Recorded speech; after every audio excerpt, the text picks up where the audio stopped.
as we think about the American Revolution and the withdrawal of the British, we suddenly began to realize that what we wanted to talk about was not a great joy that we had no longer had any association with the British, because, as you know, we renewed the association and have been close friends throughout the years.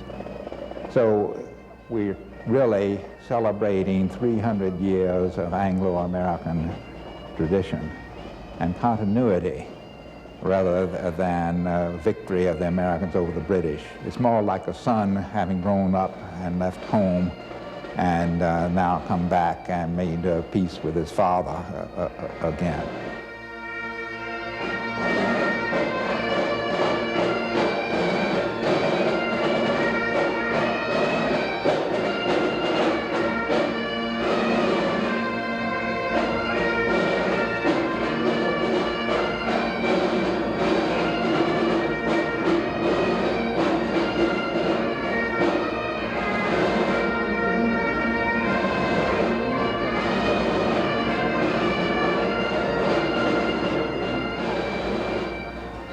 Bagpipes quiet, people seated, and the words of commemoration began at Trinity Cathedral. 200 years ago, the British left, never again to return in that ruling form. That's why they sang and paid homage to ceremony and read lessons and prayed.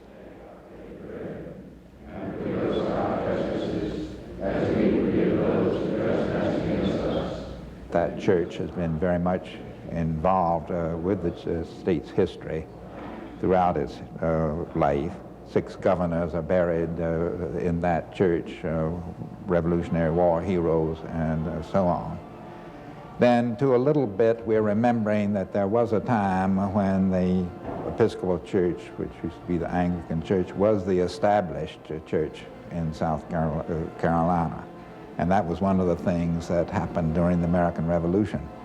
The taxpayers after the American Revolution no longer supported the Episcopal Church, the state church, but all of the churches of South Carolina. The highlight of this service of remembering was an address by Dr. George Rogers. In his verbal account of South Carolina's beginnings, Dr. Rogers traced the fight for independence from 1776 through the end of British rule in the Palmetto State, and gave some thoughts on what happened in the past and its influence on our future. In order to pick up all the threads of the story inherent in that distant period, we must think of the living present.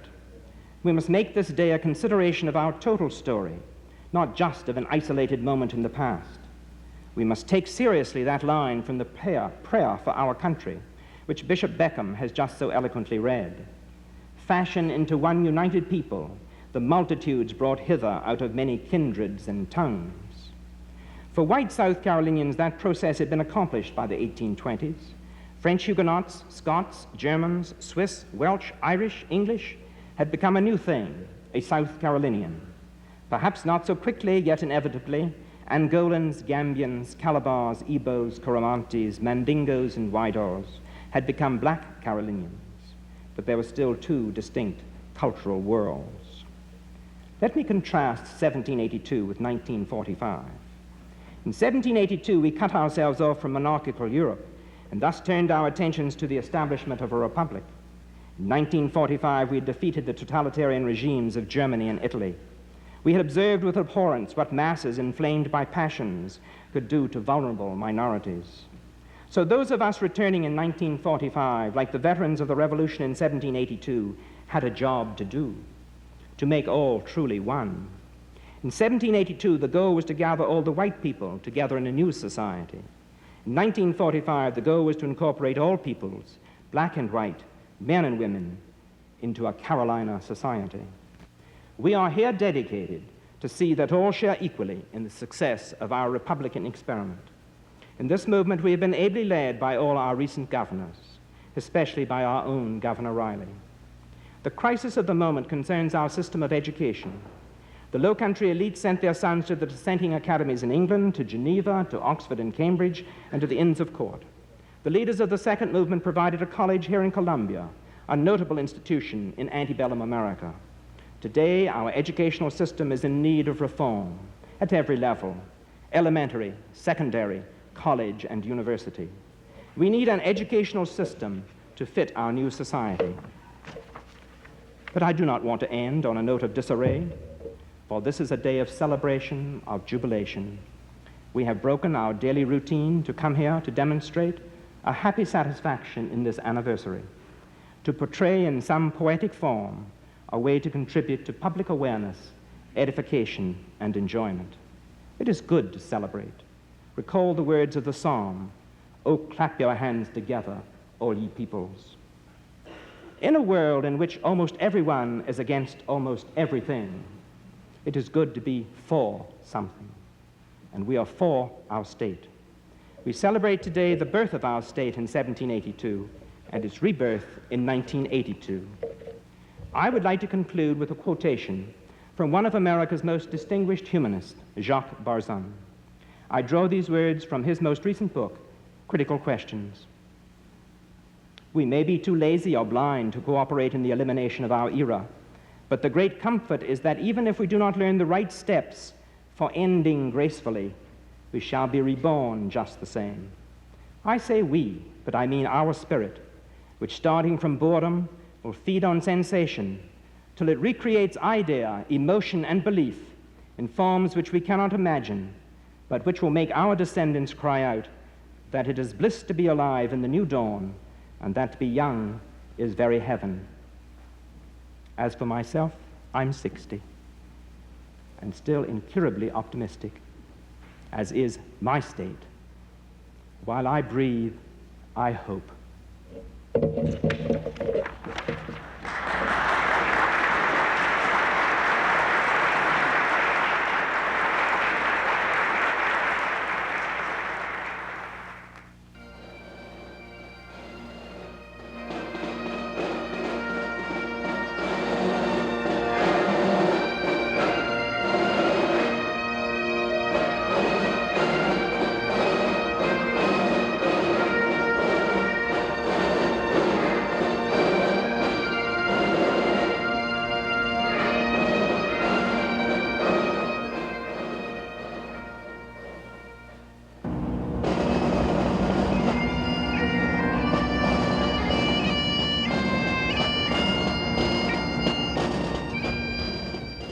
The ceremony at Trinity Cathedral and the procession from Trinity Cathedral with the governor and the mayor of the old capital, Charleston, the mayor of the new capital, Columbia, representatives of the British government, and all of that are come together in procession from the cathedral up to the Columbia Museum to see the 300 years of seals and symbols of South Carolina government.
I especially appreciate the Consul General of Great Britain, General Trevor Gaddy, for being willing to come and participate The fact is that our South Carolina Bicentennial observance, which started in 1975 through 83, we've been very, very fortunate to have an effective American Revolution Bicentennial Commission headed by former senator and my close friend and outstanding historian P. Bradley Morrow, Jr.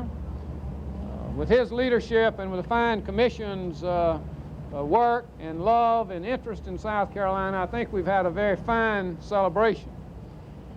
It's brought out, I think, the very best in this state. And I think that Professor Rogers certainly brought a lot of that to focus today in his fine address, talking, of course, about structure and character.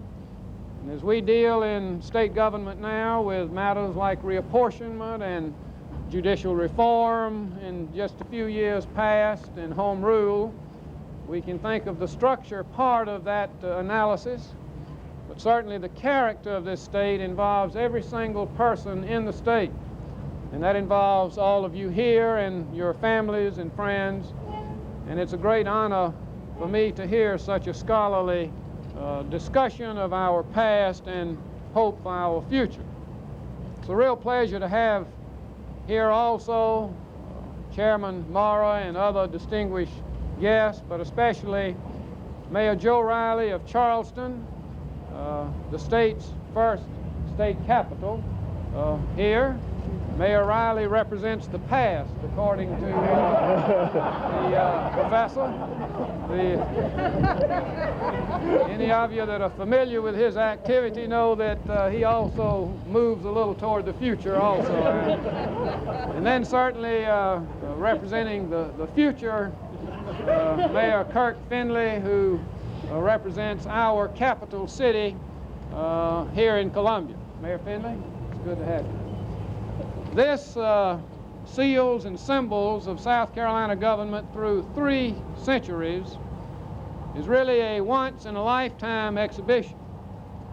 It represents the very spirit and dedication for which South Carolinians, I think, are known throughout this nation. And now it's an honor to present for a brief word a person I've grown to know very pleasantly and respect a great deal, the British Consul General, General Trevor Gaddy. Trevor? Thank you, Governor.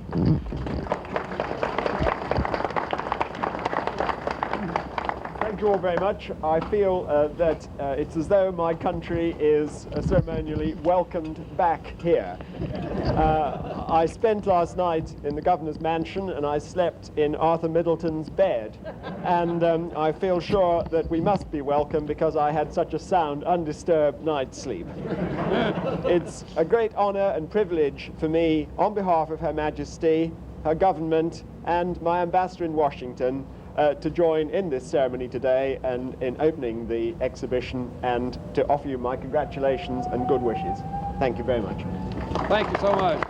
Again, thank you all for being here. I pointed out to Trevor very clearly that Arthur Middleton was one of the signers of the Declaration of Independence and a person that we hold in high esteem. The ceremony then is concluded, and it's certainly been an honor for me representing the state and all of the distinguished people here to be involved in it. Thank you all for being present.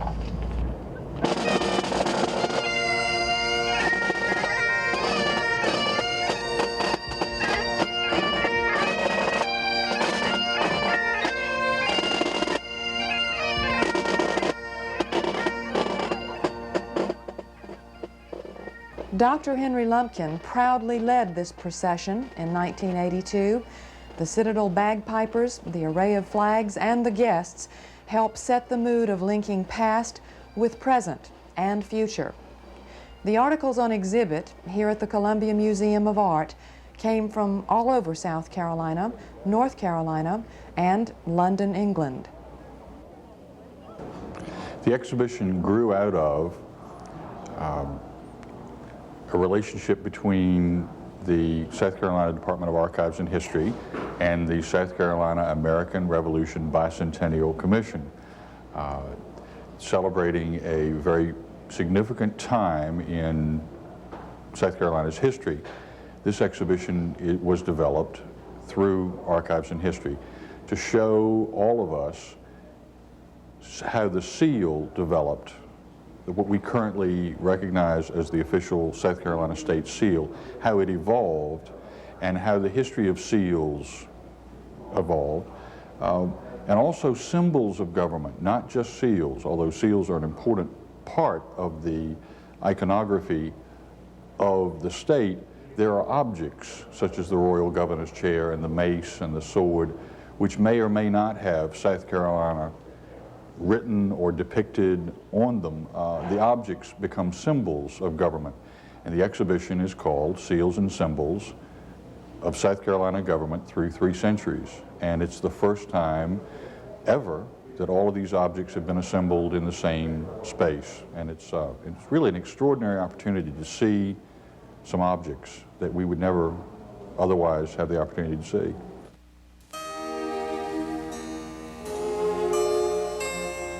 The things that I found unusual were the Royal Governor's Chair, for instance, which shows us an object that a royal governor sat in. The chair was probably built in 1756, 1758, was used by royal governors when they presided.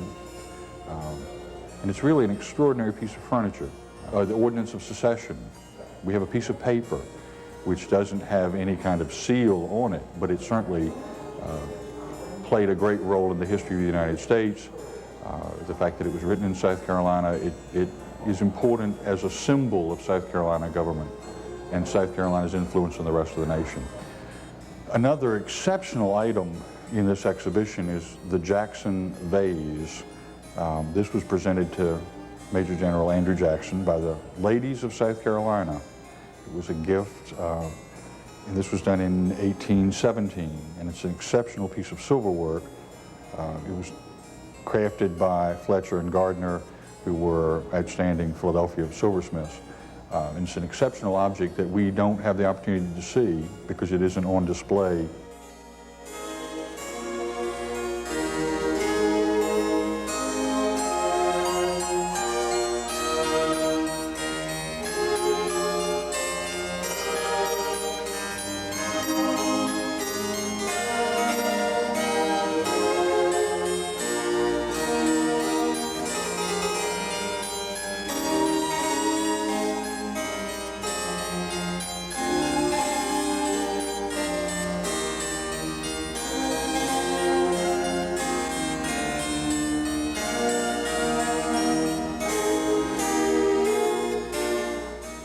Probably the gem of the exhibition are the royal matrices, which came over from London.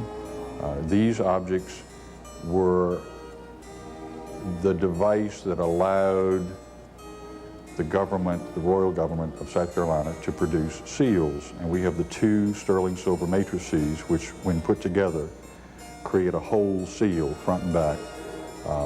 Of the original 13 colonies, and we have reason to believe that each colony had their own seal, this is the only one that survived. And there are all kinds of wonderful stories about how it got from Charleston back to London, but it is now in the British Museum. And it's an exceptional object, and that was brought back for this exhibition. Well, you'll have to teach me the South Carolina history, but as I understand it, when the British first left South Carolina, Lord William Campbell took the seals on board the Tamar, which was lying off Charleston in 1776. And he died a little bit later, but they would have almost certainly gone back to England with him then. But it's recently been discovered by Peter Warne, an English archivist who's done a great deal of work on the seals of the colonies, that a document was sealed in Charleston in 1782, which was during the brief British reoccupation of the city. And that document was described as sealed under the Great Seal of His Majesty's Province of South Carolina. So we know that it was back in Charleston for a few weeks or months then, and then it would have been brought back, and then we lose sight of it completely, and until it appears again really in our catalogue of seal matrices. We have the main national collection at the British Museum of seal matrices, or seal dies, the words mean the same. And many of the things that we have in the museum, we simply don't know how we got them, and this seal is among them. But I think it very likely that it went back into a government store, because normally when a seal went out of use on the change of reign or on a change of the royal arms, or something like that, it was formally defaced and it was presented before the king or queen, and the king had a special little hammer which was used for defacing, and indeed it still does. I've been shown the process of sealing documents in the Crown Office in the House of Lords in London now, and the Queen still has a little hammer which is used for defacing redundant seals.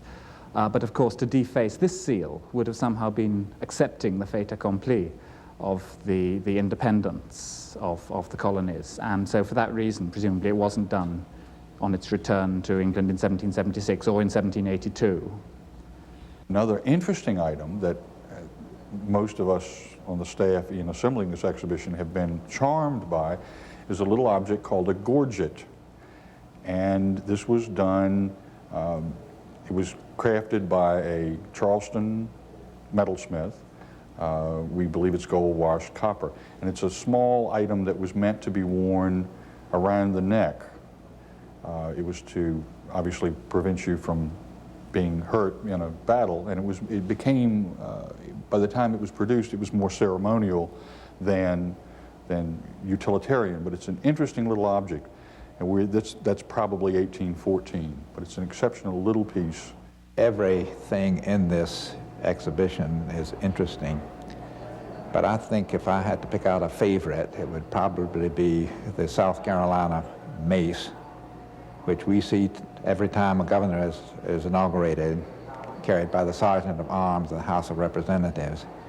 And we haven't talked as much about it as the seals of George III or the Great Seal of State, but this is really probably our most precious object. It dates way back to 1756, which means that it came over, made in London, and came over silver and burnished gold for use during the colonial period. Then disappeared at the end of the beginning of the Revolution with Lord William Campbell. After the Revolution, unaccountably appeared for sale in the Bahama Islands, and they didn't buy it, thank goodness. And one of our early patriots, Thomas Pinckney, somehow or other discovered it and got hold of it and took it and put it in the First United States Bank in Philadelphia. Why? No one exactly seems to know. In everything that we've had in this exhibition, there's a little bit of mystery about everything, and that makes it intriguing.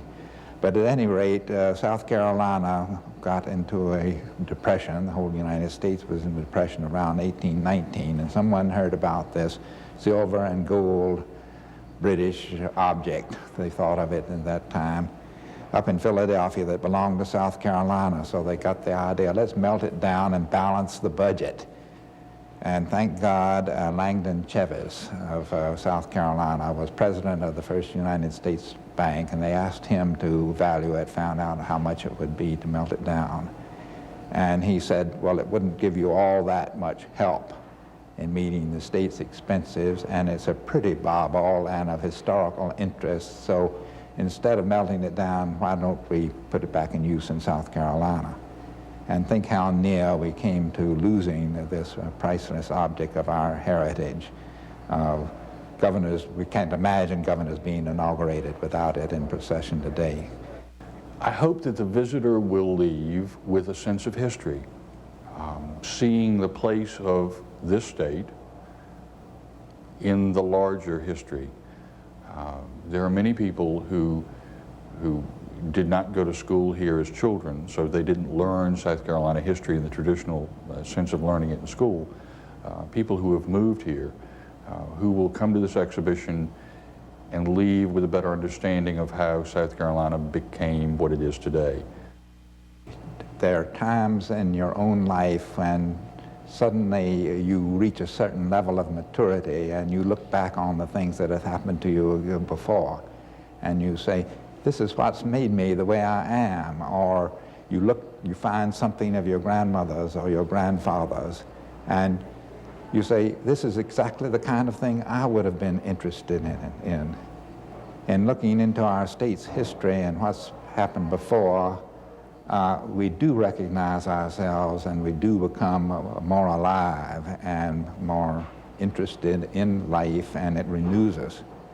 And we get a kind of a good pride out of it from knowing where we are and who we are and from where we came.